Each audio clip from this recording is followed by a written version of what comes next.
Saint Mary school में एक आम दिन था। बच्चे बड़े मैदान में खेल रहे थे। छोटा आयान बहुत जिज्ञासु था और उसे हमेशा अनजानी चीजों की तरफ खिंचाव महसूस होता था। आज वह स्कूल के किनारे पर लगे पुराने पेड़ों के पास खेल रहा था। उसके चेहरे पर खुशी थी, लेकिन उसकी आंखों में एक अनोखी जिज्ञासा चमक रही थी। जैसे ही खेल का समय खत्म हुआ, आयान अपनी कक्षा में वापस नहीं आया। उसकी शिक्षिका मिस अंजलि ने उसकी खाली कुर्सी देखी और बच्चों से पूछा। किसी ने नहीं देखा कि आयान कहाँ गया। सभी ने कहा कि उन्होंने उसे पुराने जंगल के पास देखा था, जो सभी के लिए एक डरावनी जगह थी। जैसे जैसे समय बीतता गया, स्कूल में तनाव बढ़ने लगा। शिक्षकों ने हर जगह आयान को ढूंढा, लेकिन वह कहीं नहीं मिला। आखिरकार पुलिस को बुलाया गया और आयान के माता-पिता स्कूल पहुंचे। उनकी आंखों में डर और चिंता साफ दिख रही थी।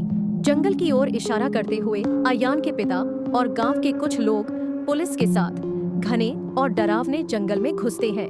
उनके हाथों में टॉर्च है, जो अंधेरे में रास्ता दिखाने की कोशिश कर रही हैं। वे एक पुरानी खंडहर जैसी झोपड़ी तक पहुंचते हैं।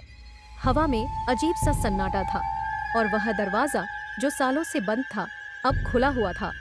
सभी लोग एक दूसरे की ओर डर भरी निगाहों से देखते हैं। जब वे अंदर जाते हैं तो उनकी नजर एक बड़े सजावटी संदूक पर पड़ती है। संदूक की सतह पर अजीब चिन्ह बने हुए थे। आयान की माँ डरते हुए उसके पास जाती है और उसे पुकारती है, लेकिन कोई जवाब नहीं आता। संदूक खुलते ही एक ठंडी हवा का झोंका आता है। कमरे में अंधेरा छा जाता है और एक डरावनी आवाज गूंजती है, वह मेरा है। तभी एक बूढ़ी औरत दिखाई देती है। वह और कोई नहीं, मिस अंजलि है। जैसे ही वे आयान को संदूक से बाहर खींचते हैं, मिस अंजलि का रूप धुंधला हो जाता है और वह आयान के भीतर समा जाती है। कमरे में सब कुछ चुप हो जाता है, लेकिन आयान का चेहरा अब सामान्य नहीं है।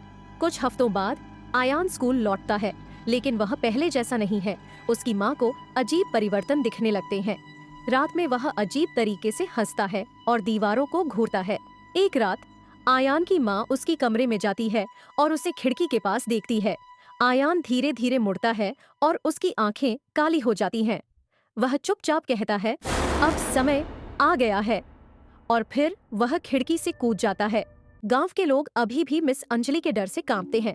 वे अंधेरे में जाने से डरते हैं और बच्चों को बाहर भेजने से कतराते हैं। मिस अंजलि का साया अब भी गांव पर मंडरा रहा है और हर कोई जानता है कि वह फिर से एक और बच्चे को अपना शिकार बनाने की प्रतीक्षा कर रही है।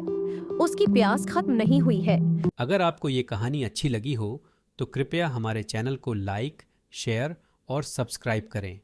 आपके लाइक और सब्सक्राइब से हमें और भी ऐसी ही कहानियाँ बनाने की प्रेरणा मिलती है। धन्यवाद।